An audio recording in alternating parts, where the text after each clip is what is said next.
On Mother's Day, my daughter gave her mother-in-law a $13,000 cruise ticket paid for with my money, and I got a $2 lottery ticket. She laughed, saying, "If I'm lucky, half of it is mine." I smiled, but my heart was boiling with anger. That ticket brought me $120 million, and I taught her a lesson she will never forget. Instead of half the amount, she got what she deserved. Before we continue, please subscribe to the channel and let us know where you are listening in the comments. Mom, here's your gift. If you win, remember half is mine. Jessica's voice cut through the Mother's Day dinner atmosphere as she tossed the lottery ticket across my dining table with that familiar smirk. I caught the crumpled paper, my weathered fingers smoothing it against the tablecloth. $2. The numbers blurred slightly as I stared at them, trying to process what had just happened. "Very thoughtful, sweetheart," I managed, forcing a smile. "This is—" "Oh, but wait," Jessica interrupted, her voice rising with theatrical excitement. "I haven't given Linda her gift yet." She reached behind her chair and produced an elegant gift box, the kind that cost more than my weekly grocery budget. The ribbon alone looked expensive, shimmering under my simple dining room light. Linda straightened in her chair, her perfectly pressed silk blouse catching the afternoon sunlight streaming through my small windows. My daughter's mother-in-law had the kind of confident posture that came from never worrying about money. "These," Jessica announced, lifting the cruise tickets from their silk-lined box, "cost $13,000. Linda deserves the best for everything she's done for our family." The weight of the lottery ticket in my hand suddenly felt microscopic. I watched Linda examine the tickets with satisfaction, her manicured fingers tracing the gold embossing. "Now, this is what I call a proper gift, Jessica," Linda said, her voice carrying that particular tone of approval reserved for expensive things. Her eyes met mine across the table. "Your mother raised you to understand quality." The phrase hung in the air like smoke. Other family members shifted uncomfortably, suddenly finding their plates fascinating. My sister Patricia cleared her throat while my nephew Michael studied his hands. "Mom always said actions speak louder than words," Jessica replied, her laugh bright and sharp. She glanced at Linda, and something passed between them, a look that made my chest tighten. Some people show love through grand gestures. Others. She gestured vaguely at my lottery ticket. I held the paper steady, though my hands wanted to shake. "I appreciate the thought, Jessica. Really." "Oh, it's just a little joke," she said, waving dismissively. "But seriously, if you hit the jackpot, I expect my cut. I paid for it after all." Linda chuckled, the sound low and satisfied. "Perhaps next year Beverly will surprise us all with something more substantial." The afternoon sunlight highlighted every uncomfortable expression around my table. Patricia's fork paused halfway to her mouth. Michael's wife, Lisa, studied the family photos on my walls with sudden intensity. Even my grandson Tyler, usually buried in his phone, looked up with confusion. "These cruise tickets," Linda continued, fanning them out like playing cards, "represent 2 weeks in the Mediterranean.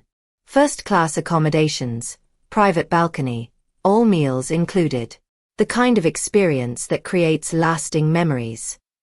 I nodded, my throat tight. "Sounds wonderful." "It is wonderful," Jessica agreed. "Linda has always been there for us financially. She helped us buy our house, paid for Tyler's private school, even covers our country club membership. She's earned something special." The lottery ticket felt like it might disintegrate in my grip.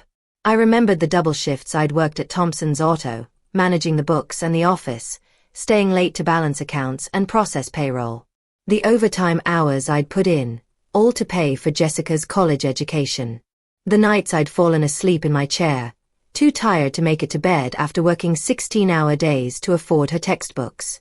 "Well," I said quietly, "I hope you both enjoy the cruise." "We will," Linda said, slipping the tickets back into their box with ceremonial care. "This is how families should treat each other, with generosity and respect." The conversation moved on, but I remained focused on the tiny piece of paper in my hands. $2. The same amount I used to give Jessica for ice cream when she was 7, back when that small gesture could light up her entire face. After dinner, they left as quickly as they'd come. Car doors slammed outside, engines started, and voices faded into the evening air. I remained at my table, still holding the lottery ticket, watching the last of the sunlight disappear from my dining room. The house settled into the familiar quiet of my solitary life. I looked around at the family photos on my walls, the modest furniture I'd bought piece by piece over the years, the careful decorations I'd set up for a Mother's Day that was already over. The lottery ticket lay beside my empty coffee cup, forgotten in the morning light filtering through my kitchen window. I stared at my laptop screen, numbers swimming before my eyes as I reviewed my monthly bank statement. A ritual I'd maintained for 40 years. First as a young mother counting every penny, now as a careful retiree protecting what little I had. My finger traced down the list of transactions. Utility bills, grocery store purchases, the modest amount I'd spent on Mother's Day dinner ingredients. Everything accounted for, everything expected, until I reached a line that made my coffee grow cold in my mouth. Premium travel services. $13,063. I blinked, certain I'd misread. The amount stared back at me, unchanged. My hands trembled as I cross-referenced the date with my calendar. 1 week ago, Thursday. I'd been nowhere near a travel agency. The realization hit me like a physical blow. Jessica still had authorized access to my account, a precaution I'd set up years ago when her father died, in case of emergencies. I'd forgotten about it completely. My phone felt heavy in my shaking hands as I dialed her number. Each ring echoed in my quiet kitchen, mixing with the sound of my own heartbeat. "Hello, Mom." Her voice carried that particular tone of bored politeness she used when I interrupted her busy life. "Jessica, I'm looking at my bank statement." I tried to keep my voice steady. "There's a charge for over $13,000 from premium travel services." Silence, then a laugh, light and dismissive. "Oh, that. I bought Linda her cruise. She deserves something nice for once." The words hit me like a slap. You took $13,000 from my account without asking." "I didn't take anything, Mom. I used family money for a family gift." Her tone shifted, becoming slightly defensive. "You wouldn't have spent it anyway. It's just sitting there." "Jessica, that's theft." My voice broke on the word. "You stole from me." "It's not stealing when it's family money," she snapped. "Linda has always been there for us financially. She helped us when we needed it. This is just returning the favor." I gripped the phone tighter. "I'm your mother, Jessica. I raised you. I worked double shifts to pay for your college." "And Linda helped us both move beyond that," she interrupted. "She's shown us what real success looks like, what it means to be generous, to live well, to give meaningful gifts instead of," she paused, and I could hear her dismissive sigh, "instead of lottery tickets." The cruelty in her voice left me speechless. This was my daughter, the little girl who used to fall asleep in my lap while I read her bedtime stories. The teenager who'd cried on my shoulder when her father died. The young woman who'd once called me her hero. "Mom, are you there?" "I'm here," I whispered. "Look, I know you're upset, but think about it rationally. Linda earned this. She's successful. She's contributed to our family's well-being. She deserves recognition for everything she's done." "And what about everything I've done?" Another pause. When she spoke again, her voice was colder than I'd ever heard it. "You did what mothers are supposed to do. Linda went above and beyond." The line went dead. I stared at the phone, the dial tone echoing in my empty kitchen like a funeral dirge. My hands shook as I set it down. The same hands that had held her as a baby, taught her to ride a bike, applauded at her graduation. I walked to my nightstand and grabbed the lottery ticket, the $2 joke she'd thrown at me like scraps to a dog. Even this pitiful gift had been bought with my own stolen money. The irony was so perfect it almost made me laugh. Instead, I crumpled the ticket in my fist and marched to the kitchen trash can. The paper made a satisfying thud as it hit the bottom, joining the coffee grounds and empty cans that represented my simple, apparently worthless life. The house felt smaller suddenly, the walls closer together. I needed air, needed to move, needed to be anywhere but in this place where my daughter's betrayal echoed off every surface. I grabbed my jacket and headed for the door, my legs carrying me down the familiar streets of my South Side neighborhood. The morning air was crisp, filled with the sounds of suburban life. Lawnmowers starting up, children playing, neighbors calling greetings across fence lines. Mrs. Henderson waved from her garden, her arthritic hands gentle with her tomato plants. Beautiful morning, Beverly. Yes, it is, I replied automatically, though the day felt anything but beautiful. I walked past the Thompson house, where Mr. Thompson was teaching his grandson to throw a baseball. The boy's laughter carried on the breeze, pure and uncomplicated. I remembered teaching Jessica the same way, her small hands gripping the ball with determination, her face bright with joy when she finally made a perfect throw. When had that changed? When had my love become insufficient, my life something to be ashamed of? The questions followed me down Vernon Avenue, past Kim's Corner Market where I'd bought Jessica candy as a child, past the park where she'd played on summer afternoons. Every memory felt tainted now, viewed through the lens of what she'd become. My phone buzzed with a text message. For a moment, hope fluttered in my chest. Maybe Jessica had reconsidered. Maybe she'd realized what she'd done. Mom, I talked to Marcus about the money situation. He thinks you're overreacting. It's not like you needed it for anything important. We'll pay you back when we can. Maybe for Christmas. Jay. I stopped walking. Read the message again. Then a third time. When we can.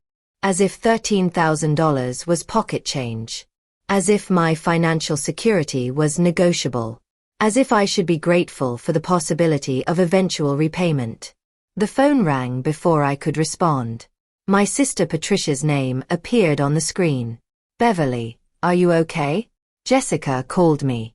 Said you were upset about some money thing. She stole $13,000 from my account, Patricia. The words came out flat, emotionless. To buy her mother-in-law a cruise. Silence. Then, she what? She still had access to my account. She used it to buy Linda a $13,000 cruise for Mother's Day. She gave me a $2 lottery ticket and told me half the winnings were hers. Jesus. Beverly, are you sure? Maybe there's some mistake. She admitted it. Said it wasn't really stealing because it was family money. I laughed bitterly. She said Linda deserved it because she's been generous to them. Unlike me, apparently. Patricia's voice softened with the kind of sympathy that made my chest ache. Beverly, I'm so sorry. I had no idea she'd become so. I don't even know what to call it. Cruel, I said simply. She's become cruel. We talked for a few more minutes, Patricia offering to come over, to call Jessica herself, to help however she could. But there was nothing she could do, nothing anyone could do.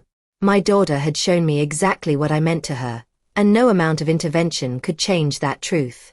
I walked home slowly, my legs heavy with exhaustion that had nothing to do with physical exertion.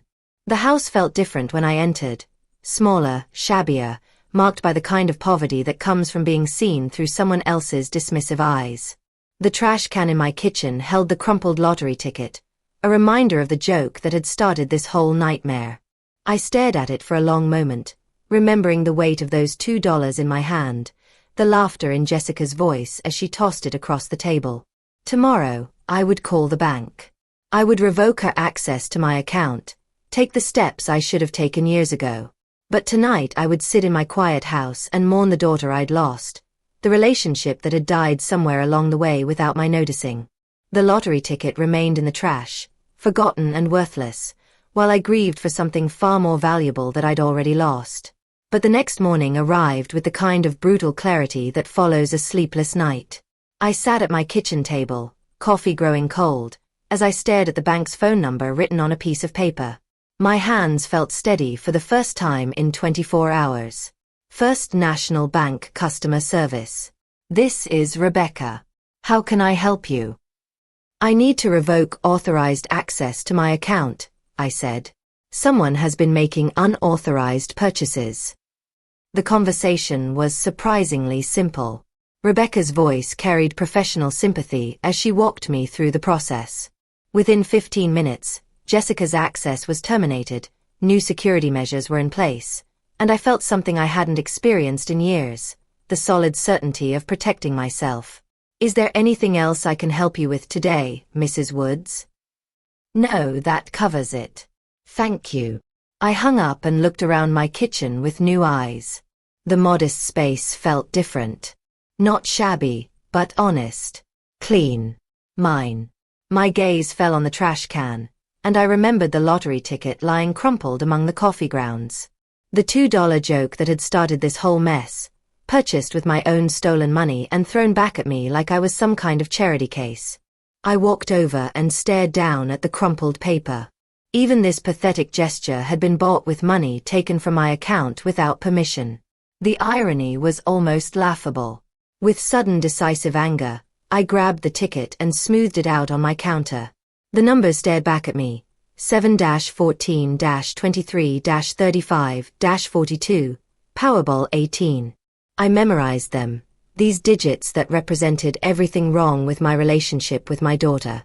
Then crumpled the paper again and threw it back in the trash with more force than necessary.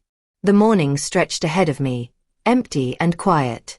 I needed to move, needed to clear my head, needed to be somewhere other than this kitchen where yesterday's betrayal still echoed off the walls. I grabbed my jacket and headed outside, letting my feet carry me down the familiar streets of my neighborhood. The morning air was crisp, filled with the sounds of honest work. Lawnmowers starting up, children playing, neighbors calling greetings across fence lines. Mrs. Henderson was in her garden again, her weathered hands gentle with her roses. She looked up as I passed, her smile warm and genuine.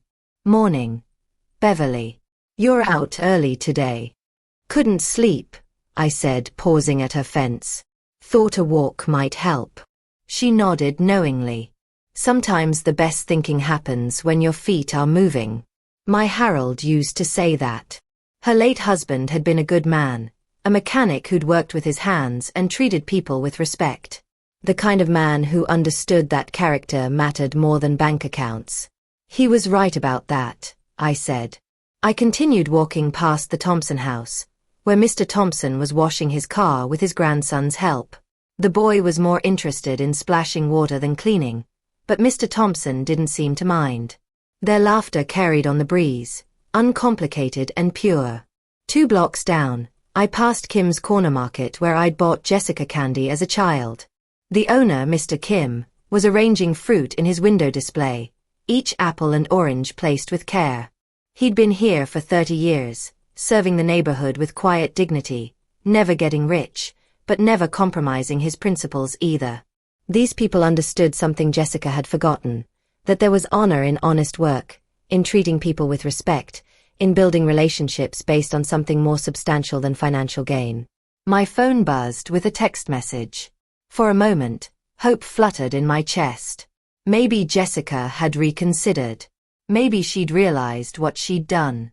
Mom, I talked to Marcus about the money situation. He thinks you're overreacting. It's not like you needed it for anything important. We'll pay you back when we can, maybe for Christmas. Jay. I stopped walking, read the message again.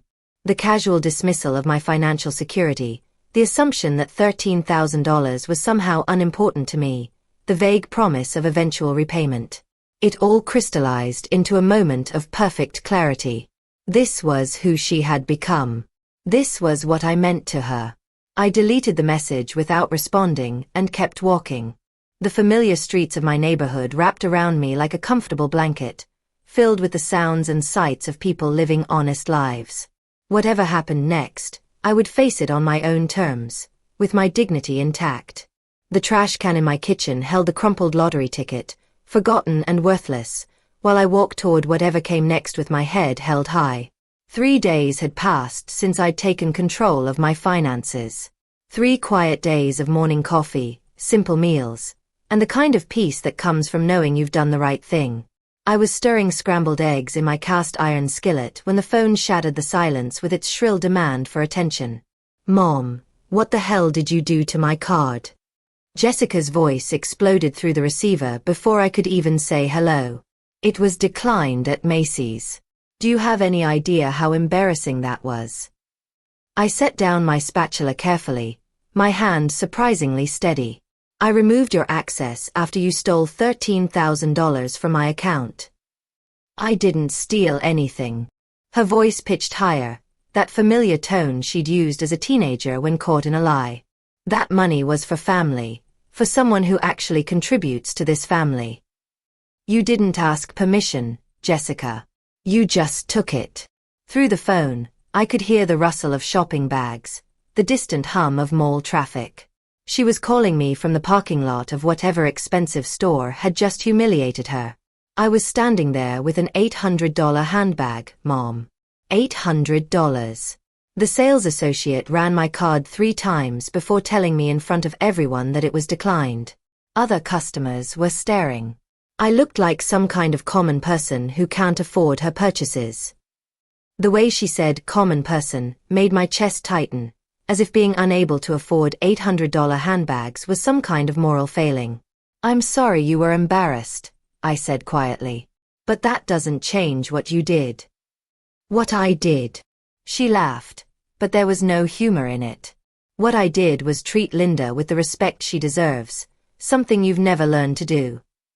I carried the phone to my kitchen table, settling into the same chair where I discovered her theft just days before. "Jessica, I raised you. I worked 60-hour weeks to put you through college. I thought that counted for something. And Linda helped us move beyond all that," she snapped. "She's shown us what real success looks like, what it means to be generous, not sitting on piles of money like some kind of miser." The accusation hit like a physical blow. 40 years of careful saving, of choosing generic groceries and driving used cars so I could provide for my family. And this was how she saw it. "You're going to regret this decision, Mom." Her voice dropped to a tone I'd never heard before, cold and calculating. "You think you can humiliate me publicly and just walk away? You think there won't be consequences?" "Jessica, I'm not trying to hurt you. I'm protecting myself." "No, you're being selfish and petty and cruel." Each word landed with deliberate precision. "But I won't let you get away with it. I have friends, Mom. People who matter in this community. People who understand what family loyalty actually means." The line went dead with a sharp click that echoed in my quiet kitchen. I set the phone down and returned to my eggs, but they'd gone cold in the pan. Even reheated, they tasted like ash. That evening, I tried to distract myself with television, flipping through channels without really watching. A nature documentary about wolves, a cooking show featuring elaborate desserts I'd never attempt, a news program discussing economic policies that felt irrelevant to my small world. My tablet sat on the coffee table, unopened since yesterday. I'd been avoiding social media, avoiding the temptation to check on Jessica's life from a distance. But curiosity finally won. I opened Facebook and scrolled through the usual collection of neighbor updates and distant cousin vacation photos. Then I saw it. Jessica's post sat at the top of my feed, accompanied by a photo of her looking devastated, her eyes red-rimmed with carefully applied tears. Having to write this breaks my heart, but I need support right now. My mother has decided to cut off my access to what has always been our family money. After years of me being there for her, helping her through Dad's death, managing her affairs when she couldn't, she suddenly decided I'm not worthy of her trust. All because I bought Linda, who has been more of a mother figure to our family than anyone, a gift with money that was sitting unused in an account. I never thought my own mother could be so selfish and cruel. I'm honestly questioning everything I thought I knew about the woman who raised me. The post had 47 likes and 23 comments. I scrolled through them, my stomach churning with each sympathetic response. "OMG Jessica, I'm so sorry. Older people can become so paranoid about money. Your mother should be grateful to have such a caring daughter. This is awful. Linda is such a wonderful woman. She deserved that gift. Your mom is being ridiculous. Family money should benefit the whole family. Hang in there, honey. I closed the tablet and sat in my darkened living room, listening to the house settle around me. Somewhere in my bedroom, forgotten in the kitchen trash, lay the crumpled lottery ticket that had started this whole mess. The $2 joke that had revealed the truth about what I meant to my daughter. The following evening found me in the same chair, remote control resting loosely in my palm as I surfed channels with no particular purpose. The social media aftermath had been consuming my thoughts all day. Neighbors who suddenly avoided eye contact. The cashier at the grocery store who'd looked at me with newfound suspicion. Jessica's narrative was spreading, and I was losing the battle for my own reputation without even fighting. Click. A cooking show featuring complicated French pastries. Click. A sitcom from the 90s that I'd seen countless times. Click. Local news discussing city budget issues. Click. The state lottery drawing program. Good evening, Illinois. Welcome to tonight's Powerball drawing, where we have a rollover jackpot of $120 million. I almost changed the channel, but something about the announcer's cheerful voice made me pause. Maybe it was the absurdity of it. Here I was, being called a greedy miser for protecting my modest savings, while someone was about to win more money than I could spend in 10 lifetimes. Tonight's winning numbers are... The announcer's voice took on that ceremonial tone reserved for momentous occasions. 7-14-23-35-42, and the Powerball is 18. My hand froze on the remote. Those numbers sounded familiar. Disturbingly familiar. I grabbed a pen from the coffee table and scribbled the numbers on the back of an envelope as the announcer repeated them. 7-14-23-35-42, Powerball 18. My heart began racing before my mind fully caught up. I knew those numbers. I'd seen them recently. Stared at them long enough to memorize them in a moment of anger and irony. The lottery ticket. The crumpled piece of paper I'd thrown away in disgust 3 days ago. I stumbled to the kitchen, my legs unsteady beneath me. The trash can sat innocently by the counter, filled with the detritus of solitary living. Coffee grounds, empty cans, food scraps. I plunged my hands into the mess, digging through banana peels and soggy paper towels, searching for a small piece of paper that might change everything. My fingers found it near the bottom, stuck to the side of a yogurt container. The lottery ticket, stained with coffee grounds and wrinkled beyond recognition, but still readable. I carried it to the kitchen sink and carefully rinsed off the worst of the debris, my hands shaking as I unfolded it. 7-14-23-35-42, Powerball 18. Perfect. Every single number matched. I sat down hard in my kitchen chair, staring at the damaged ticket in disbelief. The $2 joke that Jessica had thrown at me like scraps to a dog. The gift she'd bought with my own stolen money and then claimed half ownership of. The piece of garbage I'd discarded in anger. It was worth $120 million.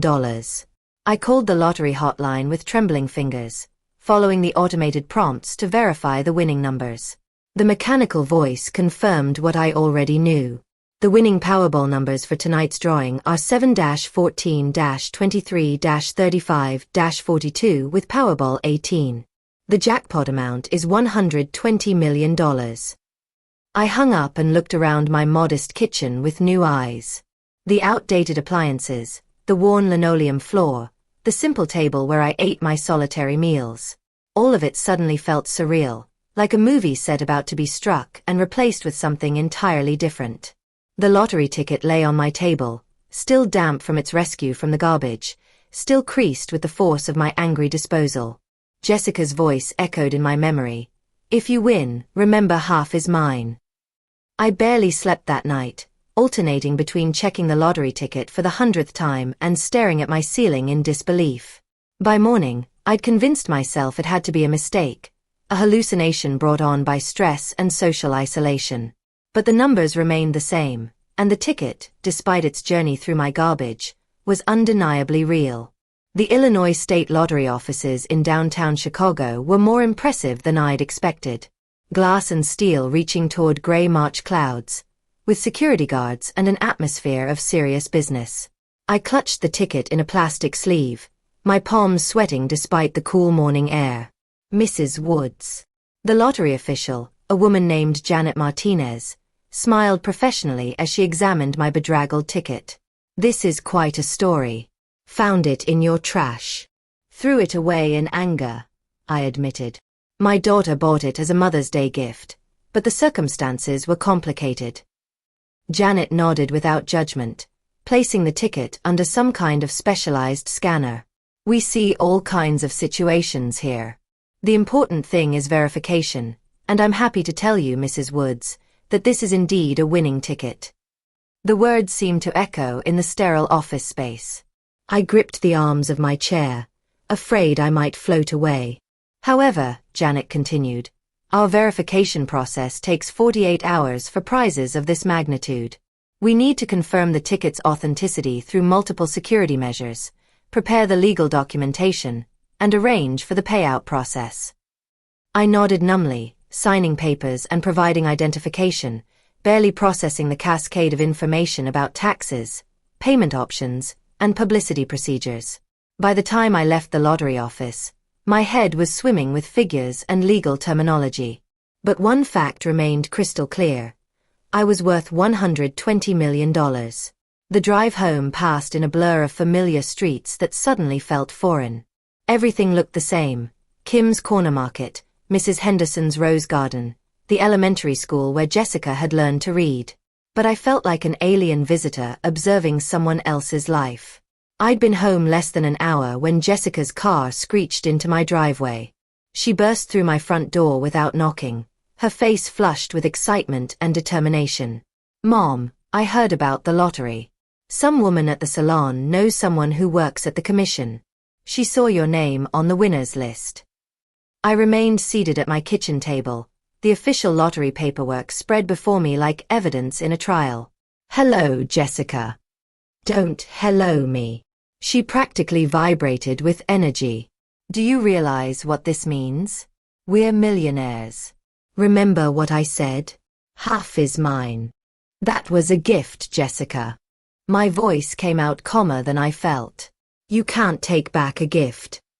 Her expression shifted, the excitement giving way to something harder. We had an agreement. Everyone at that dinner heard me say it.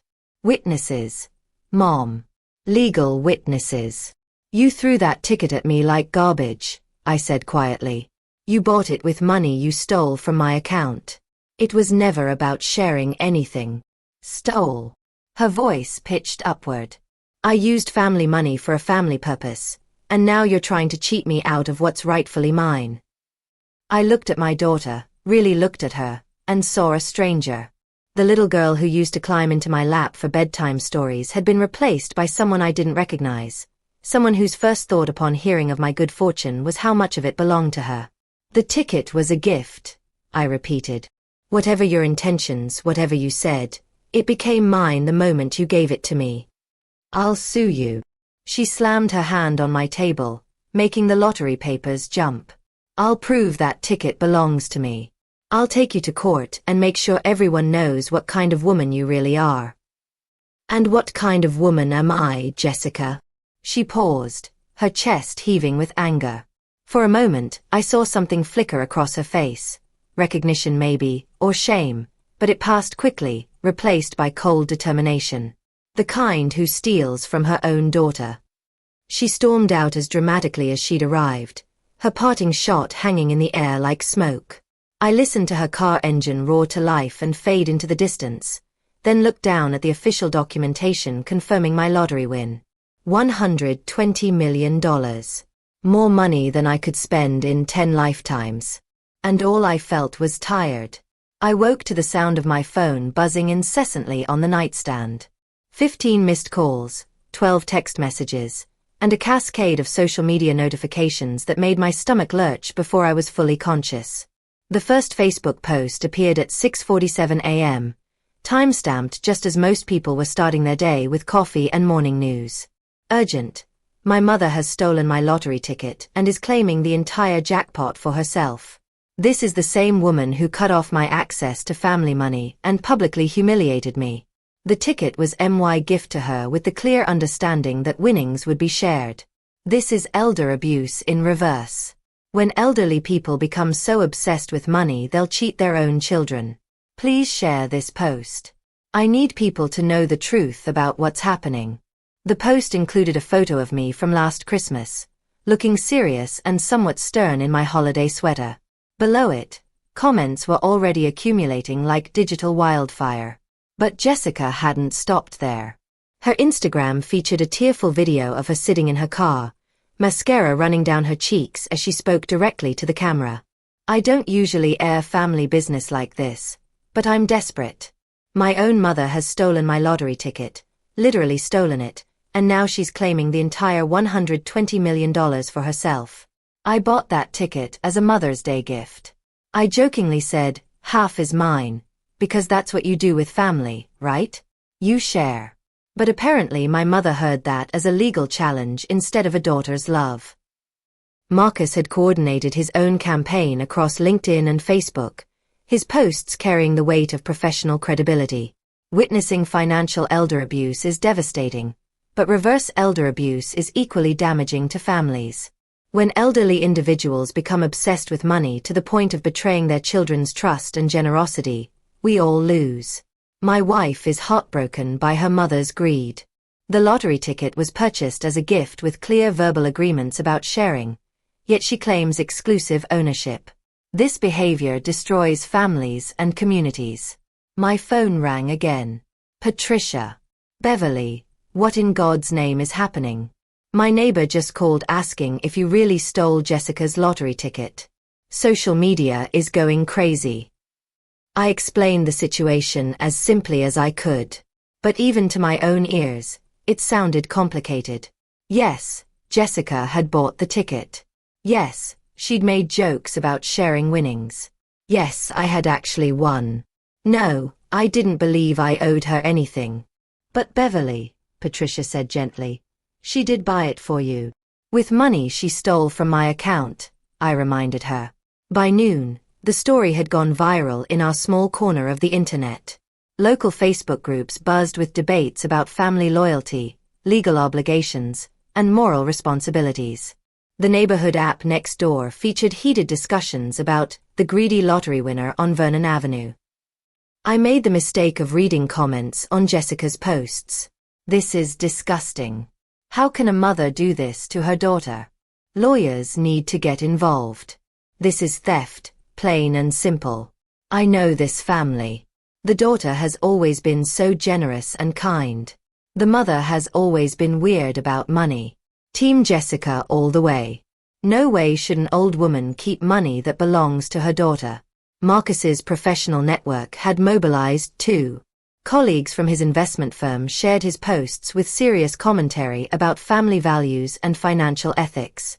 Their shared social circle, people I'd known for years, publicly supported Jessica's version of events. I closed my laptop and walked to my kitchen window, looking out at the neighborhood I'd called home for 30 years. 3 neighbors stood near my mailbox, clearly discussing the situation. When they saw me at the window, they scattered like guilty children. My phone buzzed with a text from an unknown number. Channel 7 wants to interview you about the lottery controversy. Can you call us? Another message. Chicago Tribune seeking comment on family lottery dispute. And another. Legal representation available for lottery ticket disputes. Free consultation. I turned off my phone and sat in my quiet kitchen. The official lottery paperwork still spread across my table like evidence of my guilt. Outside, my neighbors whispered and speculated, their judgment delivered through social media comments and careful distances. The irony wasn't lost on me. I was worth $120 million, and I'd never felt more alone in my life.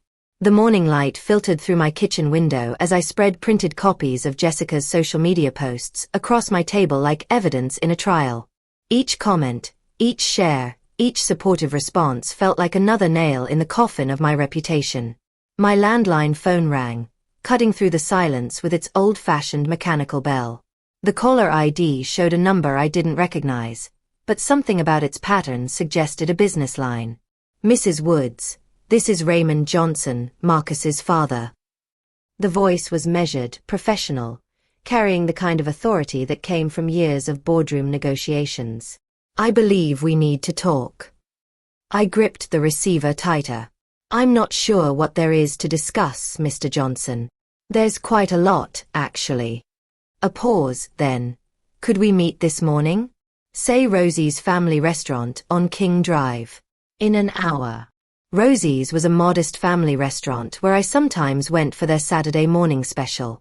The kind of place where Linda would never be caught dead. May I ask what this is about? The lottery ticket, Raymond said simply, and what I witnessed on Mother's Day. My heart hammered against my ribs. You were there. I was indeed. 1 hour, Mrs. Woods. The line went dead, leaving me staring at the phone in confusion. Marcus's father wanting to meet about the lottery ticket could only mean trouble. Maybe they were coordinating legal strategy. Or perhaps Raymond was coming to pressure me into settling with Jessica. I almost didn't go, but curiosity won over caution. Rosie's Family Restaurant occupied a corner lot that had hosted restaurants for 50 years. Red vinyl booths, checkered linoleum floors, and the kind of coffee that could wake the dead. I spotted Raymond immediately. His tailored navy suit stood out like a peacock among sparrows in the humble establishment. He rose when he saw me, extending a well-manicured hand in greeting. Mrs. Woods, thank you for coming. We slid into a booth near the window where morning light illuminated the deep lines around Raymond's eyes. The waitress, a motherly woman named Ruby who'd been serving coffee here since I was in my 40s, poured 2 cups without being asked. I witnessed the entire gift exchange on Mother's Day, Raymond began without preamble. Every word, every gesture. Your daughter handed you that lottery ticket and explicitly called it your Mother's Day gift. I studied his face, searching for signs of deception or manipulation. She's claiming we had an agreement about splitting any winnings. Raymond's expression hardened. That's simply not what happened. I watched her throw that ticket across the table with a dismissive laugh. There was no negotiation, no agreement, no verbal contract. It was a gift, pure and simple. He pulled out his phone, scrolling through Facebook with the efficiency of someone who'd built a business empire in the digital age. What my son and daughter-in-law are doing is unconscionable. They're destroying your reputation with lies. You're Marcus's father, I said carefully. Why would you go against your own son? Raymond's laugh was bitter. Because I raised him to have integrity, and he's forgotten everything I taught him. This lottery situation has revealed something about Marcus that deeply disappoints me. He showed me his phone screen where he'd begun typing a lengthy Facebook post. I'm going to set the record straight. My name carries weight in this community, Mrs. Woods. People know I don't lie about business matters.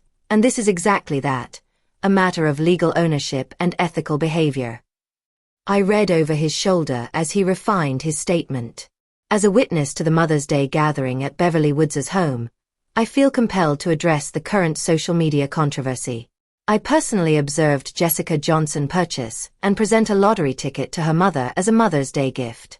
There was no negotiation, no agreement about sharing winnings, and no conditions attached to the gift. Mrs. Woods is the rightful owner of that ticket and any winnings it may have generated. The current social media campaign against her is based on false information, and I cannot remain silent while a good woman's reputation is being destroyed by members of my own family. You don't have to do this, I said quietly. Yes, I do. Raymond's finger hovered over the post button. My son has forgotten what it means to be a man of honor. Perhaps public embarrassment will remind him. He posted the statement, and immediately his phone began buzzing with notifications. Within minutes, comments appeared from people in Chicago's business community, colleagues who knew Raymond's reputation for honesty and fair dealing. This changes everything, I breathed, watching the tide of public opinion shift in real time. Raymond pocketed his phone and looked at me directly. Mrs. Woods, I built my business on integrity. I can't watch my son destroy that legacy with lies and manipulation. We sat in comfortable silence, watching normal people go about their Saturday morning routines. Families ordering pancakes, elderly couples sharing the newspaper, teenagers texting while their parents tried to engage them in conversation. Life continuing normally while my world transformed. The truth has a funny way of surfacing, Raymond said finally. Sometimes it just needs the right person to speak it. We shook hands outside the restaurant, his grip firm and reassuring. As he walked toward his black Mercedes, I remained by my modest sedan, feeling something I hadn't experienced in weeks: hope. 2 weeks later, the phone call I'd been waiting for finally came. Mrs. Woods, this is Janet Martinez from the Illinois State Lottery. Your verification process is complete, and we'd like to invite you to our formal check presentation ceremony tomorrow morning. A ceremony? I asked, still processing the magnitude of what was happening. We offer winners the choice between a private meeting and a public presentation. Given the recent interest in your case, we thought you might prefer the transparency of a public ceremony. I thought about Jessica's social media campaign, about the whispered conversations that followed me through grocery stores, about the neighbors who no longer made eye contact. Yes, I'd like the public ceremony. Excellent. 10 a.m. at our Chicago headquarters. There will be media present, so dress appropriately. And Mrs. Woods, congratulations. This is going to change your life. That evening, I laid out my best clothes. A navy blue dress I'd bought for my husband's funeral 8 years ago, a cream-colored blazer that still had the crisp edges of professional pressing, and the pearl necklace Jessica had given me for Christmas 5 years back, before everything changed. The lottery office buzzed with activity when I arrived. Television crews adjusted lighting equipment, photographers tested angles, and lottery officials bustled around with clipboards and official documents. I felt like an actor who'd wandered onto someone else's movie set. Mrs. Woods. Janet Martinez approached with a warm smile. Ready to become a millionaire? The actual ceremony was surprisingly formal. A backdrop featuring the Illinois State Lottery logo, an oversized check that took 2 people to hold, and enough camera flashes to light up a stadium. When Janet announced me as the winner of the $120 million jackpot, the applause felt surreal. This is certainly unexpected, I said into the microphone, my voice carrying better than I'd hoped. I plan to use this blessing responsibly, to help others, to pursue dreams I'd put aside, and to live with dignity. The questions from reporters came rapidly. How did it feel to win? What were my plans? Would I quit working? I answered as honestly as I could, focusing on gratitude and responsibility rather than the family drama that had brought me here. Then, through the crowd of media personnel, I saw them. Jessica and Marcus pushed through the gathering, her face flushed with determination and desperation. She wore the kind of outfit she reserved for important occasions, a designer dress that probably cost more than my monthly pension. Stop, she called out, her voice cutting through the professional atmosphere like a knife. That's my ticket. We had an agreement. Security personnel moved immediately, but Jessica's voice carried over their intervention. Everyone here needs to know that ticket was mine. She's stealing from her own daughter. The cameras, which had been focused on me and the ceremonial check, swiveled toward the commotion. This was the kind of drama that television news lived for. Ma'am, you need to step back from the ceremony area, a security guard said firmly but politely. I looked directly at Jessica, feeling calmer than I had in months. Jessica, please don't do this here. But she was beyond reason, gesticulating wildly as Marcus tried to pull her back. I bought that ticket. I said half was mine. Everyone at that dinner heard me. A reporter thrust a microphone toward me. Mrs. Woods, can you comment on this family dispute? The ticket was a Mother's Day gift from my daughter, I said clearly, my voice steady despite the chaos unfolding nearby. Mr. Raymond Johnson, who was present at the dinner, has already confirmed the circumstances of that gift. That's all there is to it. What do you plan to do with the money? Another reporter asked. I thought about Jessica screaming in the background, about the months of manipulation and betrayal, about the years I'd spent enabling her worst impulses out of misguided love. I plan to help others who deserve it, I said. I want to start a business I've dreamed about for years, and I intend to live with the kind of integrity that makes a person worthy of good fortune.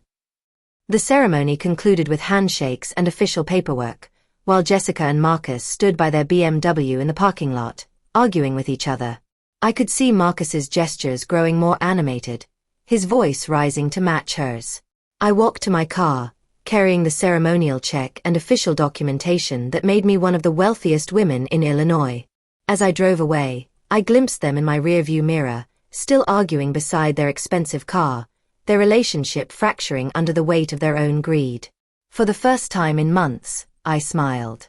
The next morning, I was sitting at my kitchen table with the newspaper spread before me, reading about my lottery win in black and white print, when I heard a car door slam outside. Through my window, I saw Jessica walking up my driveway, but her demeanor was completely different from yesterday's aggressive confrontation. She moved slowly, almost hesitantly, her shoulders slumped in defeat. Instead of her usual bold entrance, she knocked softly on my door. 3 gentle taps that sounded almost apologetic. I opened the door to find her eyes red-rimmed and puffy, her designer clothes wrinkled as if she'd slept in them. "Mom, could we talk, please?" My maternal instincts stirred despite everything that had happened. "Come in, Jessica." She followed me to the living room, perching on the edge of the couch like a bird ready to take flight. Her hands twisted in her lap as she looked around the modest space that had once been her childhood home. "I'm so sorry about yesterday," she began, her voice barely above a whisper. "I was just overwhelmed and scared. I wasn't thinking clearly." The tears came then, streaming down her cheeks with practiced precision. "Marcus has been pressuring me so much about money lately. Our finances they're worse than I told anyone. I didn't know who else to turn to." I settled into my recliner, maintaining careful distance between us. "What kind of financial trouble, Jessica?" "We're about to lose our house," she said, her voice breaking on the words. "The mortgage payments, the credit cards, Marcus's business. It's all falling apart. We owe almost $400,000, and the bank is starting foreclosure proceedings." She painted a picture of sleepless nights, panic attacks, and desperate attempts to keep up appearances while their world crumbled. Marcus's investment firm was failing, she claimed, losing clients and hemorrhaging money. The country club membership they couldn't afford to cancel, the private school tuition for Tyler that was draining their resources. "I was too embarrassed to ask for help before," she continued, wiping her eyes with a tissue. "You know how proud Marcus is. He'd die if he knew I was here begging my mother for money." I listened to her performance, and it was a performance, I realized with painful clarity. The same techniques she'd used as a teenager when she wanted something. The tears, the helpless damsel routine, the appeals to my protective instincts. "You've always been there for me before," she said, reaching across the space between us to touch my hand. "I just need help one more time. Just enough to save our house and get back on our feet." "How much, Jessica?" $2 million would solve everything, she said quickly, as if she'd rehearsed the number. "It sounds like a lot, but it's nothing compared to what you won. You'd still have over $100 million left." The simplicity of her request was breathtaking. $2 million, a sum that would have represented 40 years of my pre-lottery income, delivered as casually as asking to borrow $20 for gas. "Jessica," I said gently, "I've heard these same promises before." Her expression shifted slightly, confusion flickering across her features. "What do you mean?" "You stole $13,000 from my account without asking.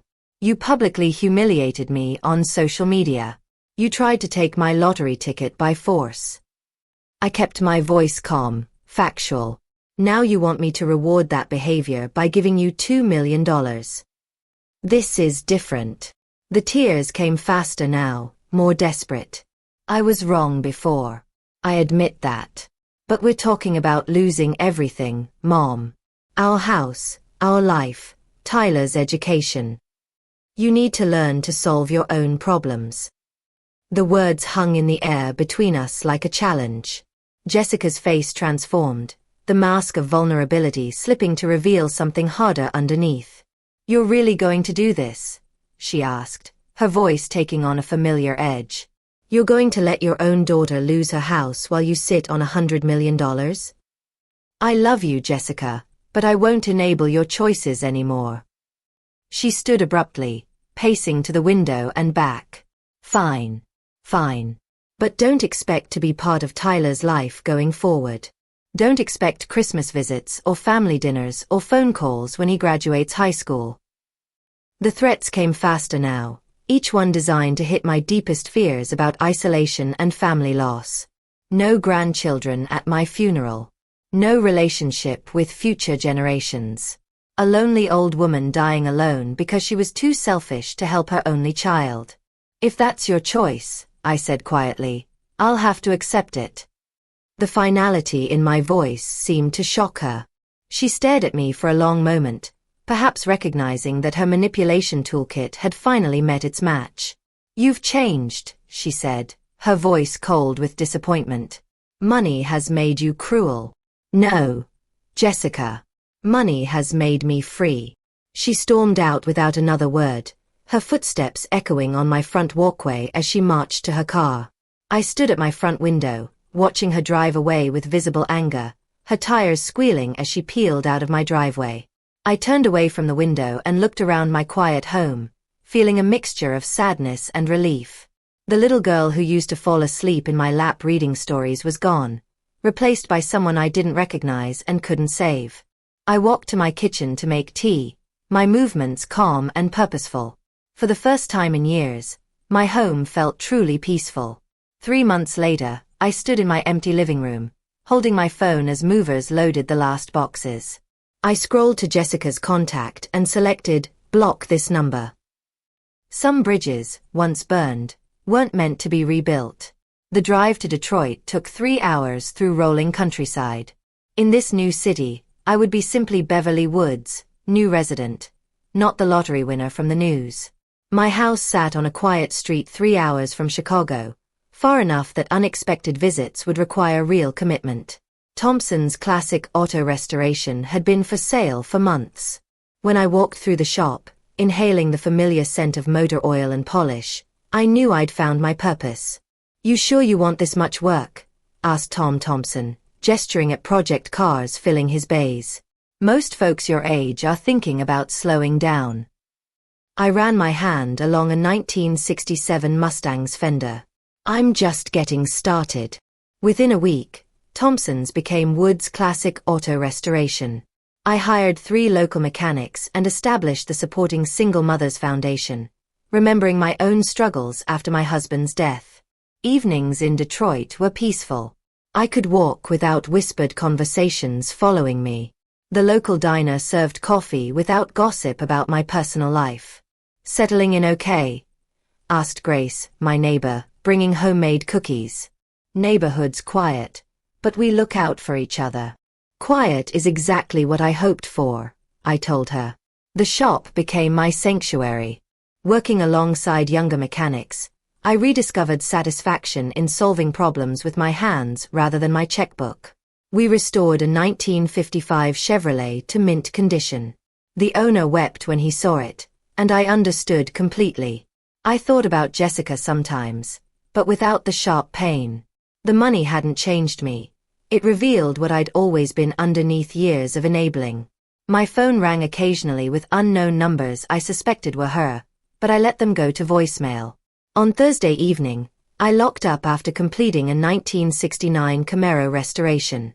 Driving home, I passed the community center where my foundation's plaque read, "Supporting strong families through tough times." I parked and looked up at emerging stars. Somewhere, Jessica lived with the consequences of her choices. What I could control was building something meaningful. Every restored car, every foundation grant was a vote for a world where character mattered more than connections. The lottery ticket hung framed in my office now, not as a trophy, but as a reminder that sometimes the most valuable gifts come disguised as garbage, and the most necessary lessons come wrapped in pain. If you like this story, please like this video, subscribe to the channel, and share your impressions of this story in the comments. To listen to the next story, click on the box on the left. Thank you for watching.